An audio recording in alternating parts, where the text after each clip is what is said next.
Good morning, team. Thank you so much for jumping on today's call. Episode number 252, Measure What Matters. And on this call, I will be covering the importance of the art of tracking. This is simply when you track your progress towards a goal, a habit, a routine, or a process which ultimately will move you closer to your 3-year vision.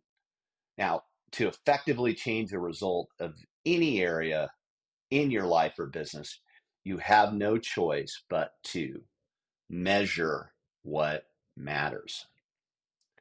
Before I jump into today's call, I want to remind you of my professional purpose, and that is to help you, the full service, full fee advisor, optimize your productivity and help you become the best version of yourself. Why?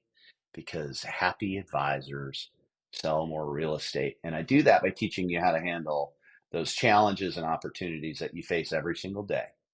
If you can effectively manage those situations that do arise on a daily basis in your business, you will be more productive and you will live a life that is the best version of you. And as always, my ask is that you meet me today as if we are on a one-on-one coaching call, either here in my office or on a Zoom or on a telephone call.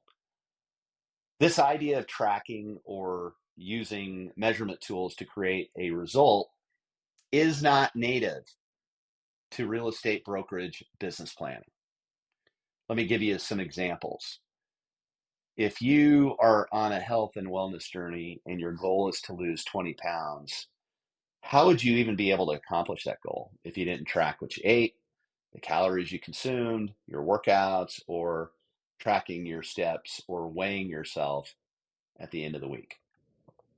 Tracking and measuring are essential in order to meet your health and wellness goals. So, how could you possibly reach your business development goals if you didn't track your progress? Well, there's a pretty good chance that you would not hit those goals. Now, if you have financial goals, which we all do, how would you possibly meet those goals if you didn't break them down into smaller chunks, measuring your progress over a set period of time? You would most likely fail if you didn't have a consistent tracking or budgeting process.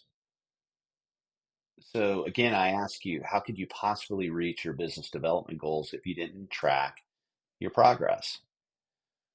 Well, simply you wouldn't. When you create a list of experiences you want to live through travel and exploration, a life list, how would you measure your progress of living those experiences if you didn't check them off one at a time as you experience them? Well, I think you'd probably forget that you had a list and those goals would not be met. Again, how can you possibly reach your business development goals if you didn't track your progress? I think by now you probably know the answer to that. And my guess is that you don't disagree with me on this. So, why is it so hard to track towards your goals in smaller daily and weekly chunks? The simple answer is that you've not created a habit or routine to support quote unquote tracking and measurement. It's pretty simple. You have to program your brain to see this as a safety measure. Your brain wants to protect you.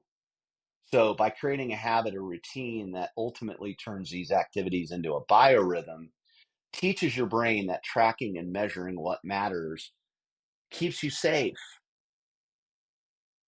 keeps you safe. There are two areas of your 2025 business planning guide that I've rolled out that can be used to address these habits and routines. Okay. One of them is going to be your daily rhythm. Somewhere in your day, you need to read those goals and vision and do your daily tracking of the areas of focus that you've created for yourself and your quarterly initiatives, those areas of focus moving you towards these quarterly goals that you have set for yourself. You do this until it's a natural part of your rhythm. Okay. So do it daily, track daily. Number two, you have to have a weekly meeting with yourself. This weekly activity is starting to raise to the top of what I feel is some of the most important habits and rituals that you can create for your life and business.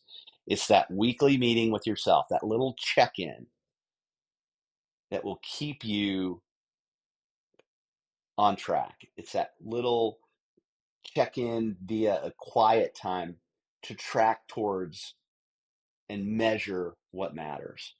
If you have not implemented a weekly meeting with yourself, normally on a Sunday or early Monday morning, implement that as a non negotiable for 2025. Seriously, though, take out your calendar right now and create a weekly recurring meeting. You could probably get it done in an hour. Mine is a little bit longer than that. But that hour will save you 3x that, 5x that over the course of the week. Okay. Now, again, this strategy is so easy, but so hard for some to execute. But that's just the brain doing its job. It wants to keep you in the status quo. Okay. It doesn't want you to succeed, right? It wants to keep you safe.